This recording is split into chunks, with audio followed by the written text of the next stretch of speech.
Şuğuldап жүріп тау-таудың құрысында егін еге алмай осы үлкен чәріге түсіп кеттік. Үлкендер егін еге алмағаннан кейін. Стамбул деп айта алмайды. Ұлы аталарымыздың аты ғой біздің. Үлкен чәрі деп тергейді бұл кісілер. Чақабай деп айтпайды, Жантекейдің ішінде ғой. Таспике деп айтпайды, бәрін ат таққан. Осы уаққаларда атамайды. Қазір нақты жасы нешейді апаның? 102-де. 102-де, иә? 102-де. Өз тұрып өз жүреді. Иә, элхамдулилля, дәретін алады. Апа, қандай тамақтар ішесіз? Денсаулығыңызды қалай істесіз? Апан етсіз отырмайды. Ет тасып береміз, ezilтіп отыр. Осының етісі жоқ қой, 102 жасына келген. Қорада қой жоқ, ішкенім сүт, жегенім ет қарғам.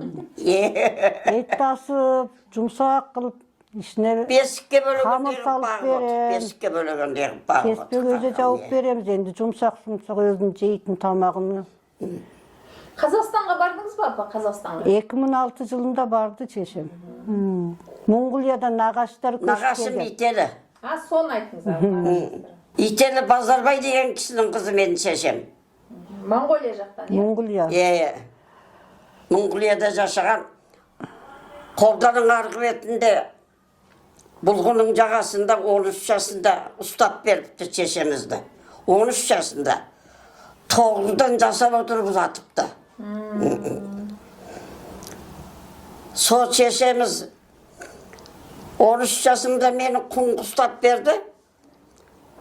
Қайта айланып табалдырығымды аттап барып бір үйімнен барып дән татпадым деп жылап еңіреп. Қу жалғыз мен көрмеймін, сен көресің, сен көресің. Нағаштарымды көріп жатырмын, келген кеткен бәрін. Шешеңіз сондай қайтып төркініне еш уақытта бармаған, не? Бармапты, бұл уақытта. Шапам менен нағаш атамның қамыры Пакистанда қалып отыр. Пакистанда қалды. О кісілер қалай қайтыс болды, апа, соны айтыңызшы. Немене болды? Анаңыз Нағаш апам қайтыс болған 39 жасында екен. Нағаш атам одан бұрын қайтыс болып отыр. Пакистанға келіп, ажал вақыт толғаннан кейін қайтыс болып отыр ғой ол кісілер енді.